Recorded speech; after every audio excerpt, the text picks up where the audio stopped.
This time it's Trident v Bonneville. Which one would you buy?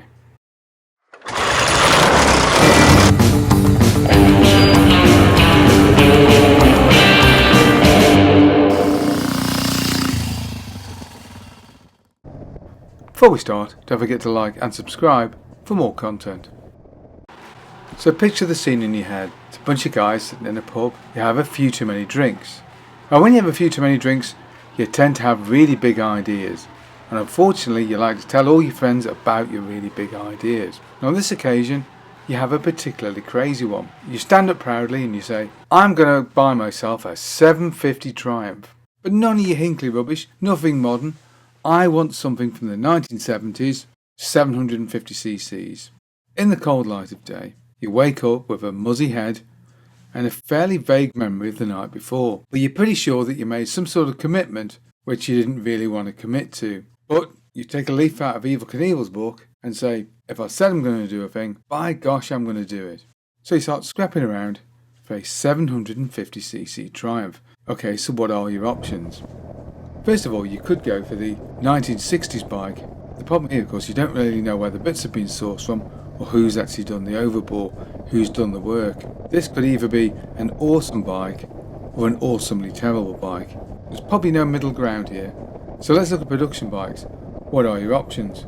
Well, there's about four actually, as it turns out, in essentially two different camps. There's the Trident camp with their 3-cylinder 740cc motors, and there's the Bonneville camp with a 744cc parallel twin motor. There are similarities between the two, but in essence the two bikes provide a very different riding experience. So let's think about what it'd be like to ride the two side by side if you were doing a sort of imaginary road test. Let's try and picture that in your head before you go out and try and buy one of the things. But the Bonneville is essentially the last enlargement of the tired old parallel twin which had first appeared in 1938. The bike provides around 46 horsepower and a big high torque lump. So you swing your leg over the bike, turn the fuel on, tickle both carburetors, switch on the ignition and give the thing one almighty swing. Whammo! A cacophony of noise ensues, particularly if you've replaced those 1970s quiet pipes with something from the 1960s, so let's face it, the police will never know the difference. There's loud clattering, quite a lot of mechanical noise from the old Bonneville after all, and quite a lot of vibration. Some bikes will actually move around on the centre stand as you put the throttle. Don't worry about it, it won't be too bad on the road. And the other side of the coin, we've got the Trident. The Trident, as you wheel it out, is obviously a hell of a lot heavier, depending on model. The T150 is the model without an electric start. Sometimes it's only got 4 gears, later models of course had 5 gears and a disc brake, but either way it's an awful lot heavier and quite physically noticeably so than the smaller Bonneville, although both bikes actually by modern standards aren't really that big. Nevertheless, the Trident is much bigger. You wheel it out, you tickle all 3 carburetors, not forgetting the middle carburetor, and give the thing a bit of a swing. A couple of swings later, the thing bursts into life and makes a really quite pleasing sound. There's still the pushrod rattle, although it's offset by an feels almost Jaguar-like, that sort of raspy exhaust note from those 3-cylinder engines. Quite amazing, and a very, very different experience from the old T140. So in our imaginary test ride, we set off down the road. The first thing we notice is that T140 has a hell of a lot of torque, and it just jams away like a drag bike. Imagine a Harley Sportster that's been on a massive diet. That's kind of where the T140 is. Lots of torque, lots of acceleration. Between the corners, it's a fabulous bike to ride. The oil and frame bikes aren't particularly popular with a lot of collectors, but it's actually a really good frame. Early models had quite a high seat height, but this was modified later, so even if you're not particularly tall on the leg, you'll still find one that you'll probably fit on quite nicely. The Trident by comparison sets off and doesn't produce anything like the same torque because it has a much more modern feel. It sort of sits halfway between a 4-cylinder and a twin cylinder, so its power between the corners isn't quite the same. But as the pace begins to heighten, the Trident really comes into its own.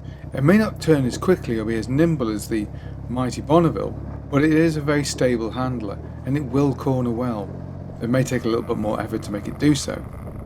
But as the speedo sweeps past 70, you begin to realise why they stopped making Bonnevilles. The vibes really begin to set in. They're always present, but they become much more noticeable as the speed gathers. Get up to around the 80 and 90 mile an hour mark and the thing is really vibing. It's a sort of concussive pulsing that you feel through the pegs and through the handlebars. And this of course gets progressively worse the faster you go. Now if you're riding in normal speeds you won't really notice this, but if you try to push on hard you definitely will notice the vibration from these bikes. By comparison the Trident is much less vibey. It isn't quite as smooth as a 4-cylinder bike, but it's an awful lot smoother. So as the speed gathers and you're at motorway speeds, the Trident is going to be an awful lot better bike to ride. But on those twisty, tight Nasri roads, that probably is going to go to the parallel twin. After a few miles you pull over because you need petrol. You've been riding at high speed now for quite some time. The Trident rider gets off looking fairly fresh. The Bonneville rider, however, climbs off looking slightly perturbed. He's experienced quite a lot of vibe at higher speeds, and the indicators are pointing up at the sky. And there's one or two other nuts and bolts that possibly vibrated loose. And the whole thing feels like it's really been punished. The poor Bonneville stares back at you, wondering what you've got against it. The Trident, however, deals all this high speed nonsense with aplomb. It's really designed for this sort of work. It is the motorway mile muncher of the two. But then you put the gas in, and what do you find? The Trident is using an awful lot more fuel than the Bonneville, because 3-cylinder bikes are thirsty beasts, particularly by 1970s and 1960s standards. You can expect, when riding fairly hard, in the mid-30s to the gallon, which would have seemed horrendous to people at that time, when you would have experienced somewhere in the 40s and 50s, fairly typically for a parallel twin. The brakes on both bikes are fairly mediocre. If you get a Trident from the early 70s, you may be unlucky enough to have it fitted with the conical hub, or comical hub, as it was commonly known. This is a terrible brake, and is best replaced by something that works a lot better. God only knows why they fitted the thing, because the previous twin-leading shoe drum brake was much better, as was the disc brake of course, which replaced both of them. On the front both bikes use a single disc brake. This isn't really up to the job, particularly for the Trident, as it's a lot heavier, which means braking into corners hands a distinct advantage to the Bonneville. Thanks to its lightweight and nimble nature, it's not putting as much load on the disc brakes. Twin disc brake conversions are available, and these are highly recommended, I think, if you're going to ride a Trident, at least if you're going to ride it hard. And it's probably a good idea for the Bonneville too.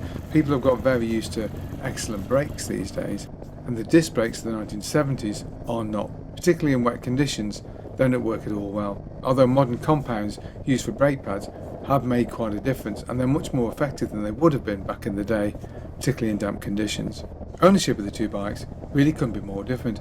Although they both have similar Achilles heels, both can often leak oil around those pushrod tubes. The Trident, of course, having 50% more pushrod tubes increases your chances of a leakage.